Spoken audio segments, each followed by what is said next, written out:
ആഴത്തിലുള്ള വെറുപ്പോ ആഗ്രഹമോ ബാക്കി വെച്ച് ഒരാൾ മരിച്ചാൽ അയാളുടെ ആത്മാവ് പൂർണ്ണമായിട്ട് ഈ ഭൂമി വിട്ടു പോകാറില്ല.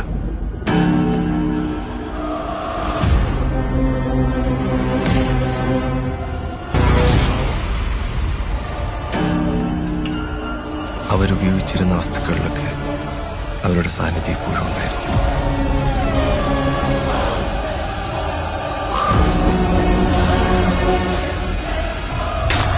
എല്ലാത്തിനും സാക്ഷിയായി അതെന്നാ മുറിയിലുണ്ടായിരിക്കണം.